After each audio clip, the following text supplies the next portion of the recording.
My name is Hannah, and this is a really good rosé, and this is my no-buy year.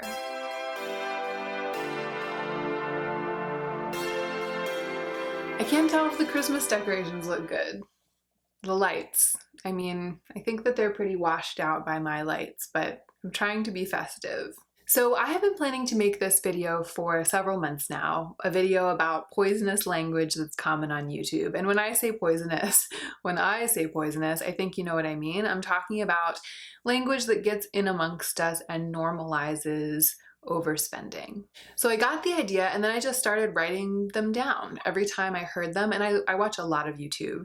I spend half of every work day, sometimes much more than half of every work day, sewing, making clothes. That's part of my work.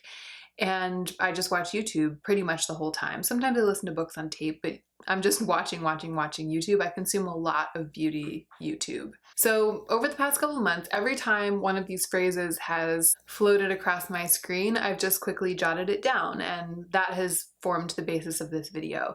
But I didn't sit down and try to come up with a list. I just created a list based on what I happened to hear, which is to say, I don't think that this video is going to be comprehensive. I think there's a lot more poisonous language common on YouTube, far beyond the couple of phrases that I've gathered for this video.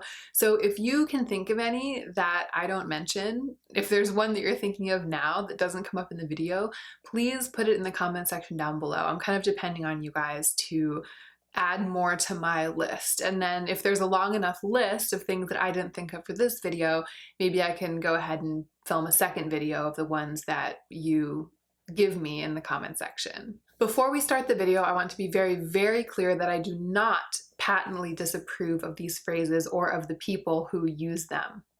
And in fact, I can't promise that I haven't said some of these things before myself, and I can't promise that I won't ever say some of these things. There's a reason that these phrases have come into common use on YouTube. It's because of the nature of the work that people are doing up here. It's because many channels on YouTube are review channels by nature, and even channels that aren't specifically review channels, most of them in the beauty community have some kind of review aspect. So the fact that these phrases are so common makes sense.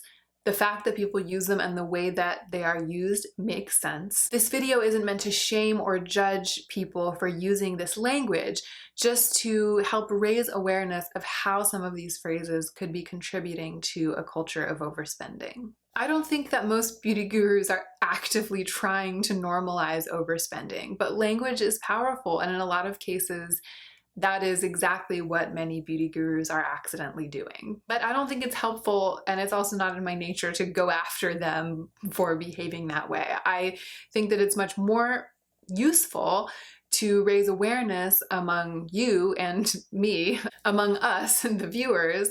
That way, when we hear these phrases, we can do a little mental pushback against the behaviors that they are consciously or subconsciously encouraging. The more you pay attention, the more you can be responsible for cultivating your own mindset, a mindset in which these phrases are not normal and stick out like the sore thumbs that they are. So I want to put the responsibility in your hands and the power in your hands to be able to hear these things and not go along with what they are suggesting, if that makes sense. I feel like my camera is making a weird noise, like a noise.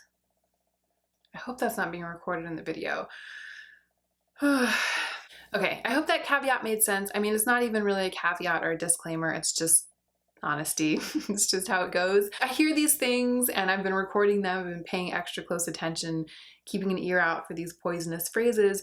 And when I hear them, what I don't do is roll my eyes and think, OMG, the woman who just said this is such an idiot, or she's evil or something. I never think that. I always think, oh, there's one of those little phrases. We know not what we do. That's kind of how I feel about it. So the most that we can do, the best that we can do is be aware as viewers, and that's what this video is about. Let's go ahead and get into the meat of the video. Okay, the first and most obvious phrase is, you need it. You need it. You need it in your life.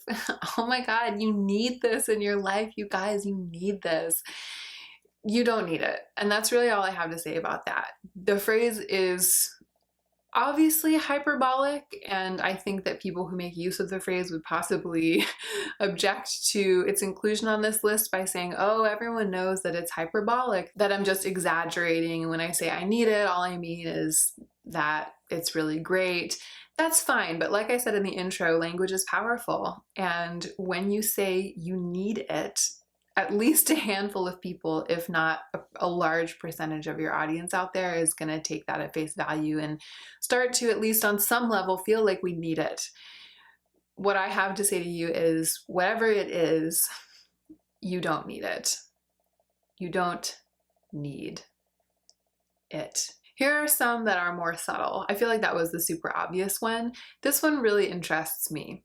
If you like these colors, I'd say go ahead and pick this up. This is usually in reference to something like an eyeshadow palette. If you like these colors, I'd say go ahead and pick this up. So it's basically saying, if this appeals to you at all, if this is your style, then my recommendation is that you buy it with your money and bring it into your home. This implies that you should keep buying every single eyeshadow palette that you like, even remotely. It implies that you should buy every makeup product that has colors in it that appeal to you. If you did that, you would spend your life savings and you would have rooms full of makeup products. If you like these colors, then you should buy this thing. That does not make sense. It's encouraging you not to be discerning or ever to think about how much eyeshadow you need or want to have. It's encouraging you to just mindlessly buy everything that you even remotely like the look of. I actually object to this more than the hyperbolic you need it, because it's poisonous. It's poisonous to suggest that if you like these colors, you should buy this thing, because those are not the grounds on which we decide whether or not we should buy a thing, most of us. Those of us who have funds that are in any way limited and space that is in any way limited, those are not the grounds on which we make a decision about purchasing a thing. Ooh, this one's good. It's on sale, so you might as well. It sounds so dumb when I say it. I feel like it sounds so dumb when I say it. It's on sale, so you might as well. Or people often say this in hauls. They say, oh, I didn't really need it, blah, blah, blah, but I thought, well, it's on sale, so I might as well. This is something that I hear all the time on YouTube. I hear people saying that they just thought they might as well buy it because it was on sale. And I think everyone knows how I feel about this. Buying something on sale is not a way to save money. It's a way to spend money, because you're buying a thing. You're buying a thing, you're spending money. Especially if you bought it because it was on sale. If you thought that because it was on sale, you might as well. That means that you didn't save money. You actually spent money, and that immediately cancels out the justification that you used to decide to buy the thing because of the sale. I feel like a broken record because I literally just recorded my Black Friday moral support video, but I'll say it again right here real quick. Sales are not a good reason to buy something. So to say, I thought it was on sale, so I might as well, or to say, you guys, it's on sale, so you might as well buy it, that to me is pretty poisonous language, because it continues to sell the lie that a sale will save you money and that buying a bunch of stuff on sale is a wise financial choice. Oh, here's one. And again, this is all word for word. And actually, most of these things I've heard word for word in multiple locations or on multiple occasions. It's limited edition, so I really suggest going ahead and getting it. It's limited edition, so I really suggest going ahead and getting it. Even for a review channel, it's like, and I understand, like, review channels are really valuable. I really value review channels, but to say I really suggest going ahead and getting it because it is limited edition, to me, that's not a very good review. That is not comprehensive. It's again selling a lie. It's selling the lie of false scarcity or the lie of FOMO as being a good reason to buy something.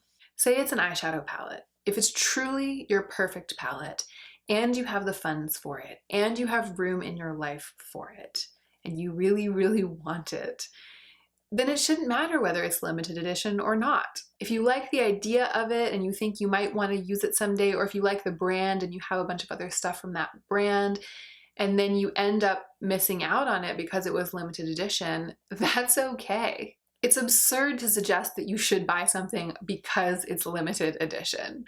And it really feeds into corporations' reasons for even inventing limited edition status in the first place.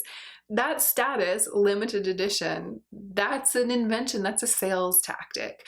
So coming up onto YouTube and saying it's limited edition, so I really suggest you buy it, you're just aping the sales tactics of the corporations who are making this makeup and pushing it on us. And I actually feel particularly passionate about this one because I've read so many desperate posts by shopping addicted people on the makeup rehab subreddit saying that they feel unable to break themselves of the compulsion to buy limited edition things. Like, I've read a lot of cries for help that are specific to limited edition.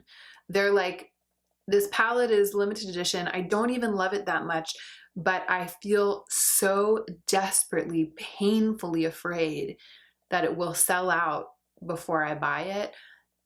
Please talk me out of buying it. Like, I've read multiple posts like this, and I don't really have a limited edition obsession myself, but I've recently become very empathetic to this problem and the compulsion that the limited edition status sales tactic has generated in some people. I think there may be some personality types who are really, really prone to this kind of FOMO, this kind of pain. And so I find the phrase, it's limited edition, so I really suggest going and getting it, to be super poisonous, especially for those people. It's confirming people's impulses that they should definitely buy it, just to make sure that a day does not come sometime in the far future when they think that they might like to have it, and then they aren't able to get it because it's no longer for sale. This one's interesting. I see this a lot on Trend Mood. Bye bye money, and then the little like money flying thing. And there are a lot of other phrases, poisonous phrases that are similar to this. It's like, oh, my wallet's really hurting, or just like the sort of blithe celebration of parting with all of your money that I see all over YouTube and all over Instagram. My feeling about this is this might be okay for you. Bye bye money, LOL.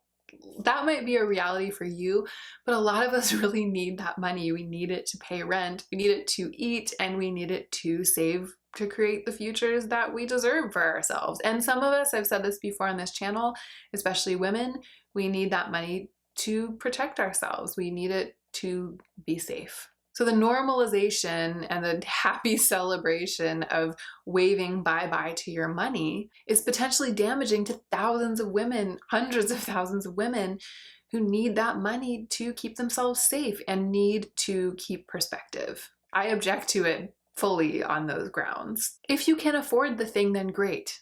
Like, if you have budgeted for the thing and you're saying, goodbye chunk of my budget, I planned to spend you and now that's what I'm doing, that's fine. But to me, the language of bye-bye money, like that way of talking about it, that's not what that implies. It implies kind of like an accidental, desperate, but not that serious act of overspending.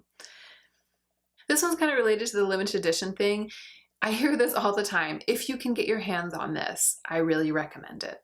It's actually kind of a rehashing of the limited edition thing. And again, I say, being able to buy a thing, having access to a thing, is definitely not a good reason to buy it. And it's not a good reason for a review channel to recommend it. If you can get your hands on it, I recommend employing the same judicious thought process you use when you decide whether or not you are going to buy anything, regardless of the sense of scarcity surrounding this particular object. Okay, this one I actually find interesting. This one was a little bit difficult for me to think about, but I felt strongly about including it. Here's the phrase: this is definitely worth the money. This is a thing we hear all over YouTube as well. So worth the money, or I've determined that this is worth the money. There are whole videos built around this. There are whole videos that are like, I've tested all these luxury products and I'm here to tell you whether or not they are worth the money. Worth is relative. Something can only be worth the money if you can afford to spend that kind of money on that item. If you can't, then it's not worth the money. You cannot state, nobody can state that a thing is categorically worth the money. A Tesla might be worth the money to Melinda Gates because it's probably really awesome and she can afford it. But that doesn't mean that I should go buy a Tesla. To me, it would not be worth the money. So many people are up here on YouTube claiming to be judging whether or not something is worth the money. And you may be able to give a thorough review, but truly deciding whether or not something is worth the money, that's something that you can't actually do for other people. That's something that everyone needs to decide for herself. So whenever a beauty guru says, this is worth the money, or this is definitely worth the money, you guys, a little flag goes up in my brain and I think to myself, worth the money to you. And that helps me to see that little mildly poisonous statement for what it is. All right, I just have one more, and I think this one's kind of interesting to me. This one's really interesting, and it actually is possibly the one that's the most related to the changes that have happened in my mindset during my no-buy year. This is the phrase, I need to buy more. It's something I hear a lot of beauty gurus say when they run out of an item that they really, really love. And the thing that makes me take pause is that it's often in cases where I know that the person speaking has a huge stash of that same type of item. So I recently heard a beauty guru talking about her new favorite mascara that she had discovered. Like, she'd recently discovered a new Holy Grail mascara. She had one tube of it. She used it all up and she was like, I just used up my last little bit of this amazing mascara. I need to buy more. This is someone who has hundreds of thousands of subscribers and I know has a huge stash of both opened and unopened mascaras and mascaras that she's testing. She has so many options for mascara, and yet she was up there earnestly stating that she needs to buy more of this one kind of mascara, the one that she loves the most. To me, this language really spreads the automatic replacements bug. When you run out of the thing, your favorite thing, you don't need to replace that exact type of thing, especially if you have other things in the same general category that serve the same purpose. You can use other mascaras for a while and you will be fine. To me, I need to buy more is the opposite of use what you have or use up what you have. These principles that I'm starting to try to incorporate more into my relationship with makeup and my relationship with shopping, I really care about these principles and I need to buy more from a beauty guru who I know has an entire drawer full of that thing. To me, that's the opposite of the principle that I'm trying to cultivate in myself. So I perceive that phrase to be a little bit dangerous, a little bit poisonous to listen to. And I'm not saying that I judge other people for buying their own favorite mascaras when they have other mascaras. Everyone can do what she wants like that. And it's fine with me. I genuinely don't sit here going like, I can't believe she's buying that mascara even though no, that's totally, it's fine. It's fine for her to do what she wants. I just feel like I need to point out that it's not accurate for her to say that she needs to buy more, because she doesn't need to buy more. Even if it were true that she needed to wear mascara, that's also a false premise. But if that were true, even then, she doesn't need to buy more. The reality is that she wants to buy more, even though she already has other things that would work. And that's fine, but I think that it should be viewed as an extraordinary and luxurious circumstance rather than the norm. And that is it. Those were all the little bits of poisonous language that I have picked up on watching YouTube over the past couple of months, but I'm sure that there are some that I've missed. And also, these are things that are poisonous kind of specifically to me with where I'm coming from. Some of these might not bother you. They might not scratch at you the way they do at me. And there might be things that really, really get your goat that don't really send up a flag for me. So let's have a discussion about it. I'm particularly curious about this. And I want to reiterate that I'm not trying to bash anyone in particular. Even the beauty guru I was just talking about who needs to buy more of her favorite mascara, even though she has a bunch of other mascaras. I genuinely don't mean this as like a criticism of people's behavior. I just really am interested in language. I'm interested in what we are trying to mean when we say one thing and what we actually mean when we say that thing. I think that in many cases, especially on a platform like this, we're not very conscientious about the ripple effect of the language that we use, the larger implications of the language that we use. And I'm not criticizing the people, but I am criticizing the language. And I want to talk about the language, and I want to talk about these phrases and what they mean for us.